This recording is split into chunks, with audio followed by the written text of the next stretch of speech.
BK. Hariprasad ಅವರ ಹೇಳಿಕೆ ಇದೀಗ ದೇಶಾದ್ಯಂತ ದೊಡ್ಡ ಸುದ್ದಿ ಮಾಡ್ತಾ ಇದೆ. ಆದರೆ ಬಿ.ಕೆ. ಹರಿಪ್ರಸಾದ್ಗೆ ಅಂತ ಮೊದಲೇ ಅಂದರೆ ಸೆಪ್ಟೆಂಬರ್ 11ನೇ ತಾರೀಕಿನಂದು ಒಂದು 3 ತಿಂಗಳ ಹಿಂದೆ ಮಹಾರಾಷ್ಟ್ರದ ಮಾಜಿ ಮುಖ್ಯಮಂತ್ರಿ ಉದ್ಧವ್ ಠಾಕ್ರೆ ಕೂಡ ಇಂಥದೇ ಒಂದು ಹೇಳಿಕೆಯನ್ನು ಕೊಟ್ಟಿದ್ದರು. ಇದು ಈಗ ಮತ್ತೊಮ್ಮೆ ನಿಮ್ಮ ಮುಂದೆ ಇಡ್ತಾ ಇದ್ದೀವಿ. ಹರಿಪ್ರಸಾದ್ಗೆ ಮೊದಲೇ ಉದ್ಧವ್ ಠಾಕ್ರೆ ಕೂಡ ಗೋದ್ರೆ ಹೇಳಿಕೆಯನ್ನು ಕೊಟ್ಟಿದ್ದರು.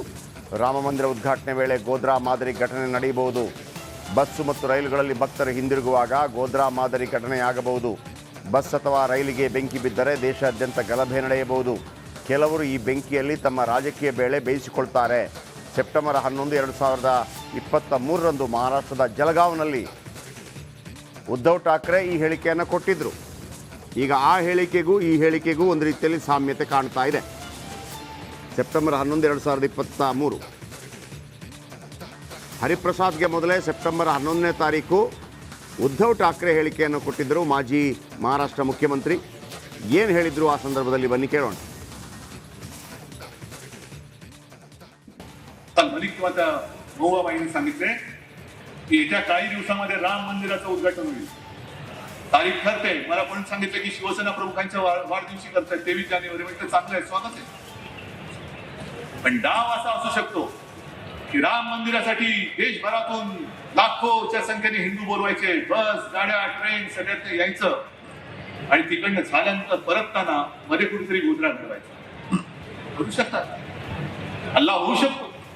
काल मलिक किंवा त्या भाऊबाईंनी सांगितले की येत्या काही दिवसांमध्ये राम मंदिराचं उद्घाटन होईल.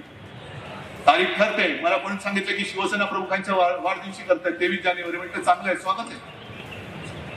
पण डाव असा असू शकतो की राम मंदिरासाठी देशभरातून लाखोच्या संख्येने हिंदू बोलवायचे, बस गाड्या ट्रेन सगळ्यात यायचं आणि तिकडनं झाल्यानंतर परतताना मध्ये कुठेतरी गोधरा ठेवायचा.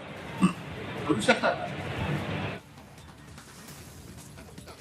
ಹೇಳಿದಂಥ ಹೇಳಿಕೆ ಒಂದು ಕಡೆ ಬಿ.ಕೆ. ಹರಿಪ್ರಸಾದ್ ಇವತ್ತು ಹೇಳಿದರೆ ಕರೆಕ್ಟಾಗಿ ಒಂದು 80 ದಿನಗಳ ಹಿಂದೆ ಸೆಪ್ಟೆಂಬರ್ 11ನೇ ತಾರೀಕು 2023ರಂದು ಜಲಗಾವ್ನಲ್ಲಿ, ಮಹಾರಾಷ್ಟ್ರದ ಜಲಗಾವ್ನಲ್ಲಿ ಮಾಜಿ ಮುಖ್ಯಮಂತ್ರಿ ಉದ್ಧವ್ ಠಾಕ್ರೆ ಈ ಹೇಳಿಕೆಯನ್ನು ಕೊಟ್ಟಿದ್ದರು.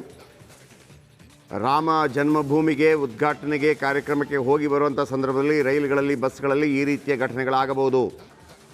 ಆ ಮೂಲಕ ಕೆಲವು ಪಕ್ಷಗಳು ಅದರಲ್ಲಿ ರಾಜಕೀಯ ಬೇಳೆ ಬೇಯಿಸ್ಕೋಬೋದು. ಆ ಮೂಲಕ ದೇಶಾದ್ಯಂತ ಅದರ ಬಗ್ಗೆ ಪ್ರತೀಕಾರಗಳುಂಟಾಗಿ ಲಾಭ ಪಡೆಯುವಂಥ, ಲೋಕಸಭಾ ಚುನಾವಣೆಯಲ್ಲಿ ಲಾಭ ಪಡೆಯುವಂಥ ಪ್ರಯತ್ನಗಳಾಗಬಹುದು ಅನ್ನುವಂಥ ಹೇಳಿಕೆಯನ್ನು ಕೊಟ್ಟಿದ್ದಾರೆ ಉದ್ಧವ್ ಠಾಕ್ರೆ. ಶಿವಸೇನಾ ಮುಖ್ಯಸ್ಥ ಬಾಲ್ ಠಾಕ್ರೆ ಅವರ ಪುತ್ರ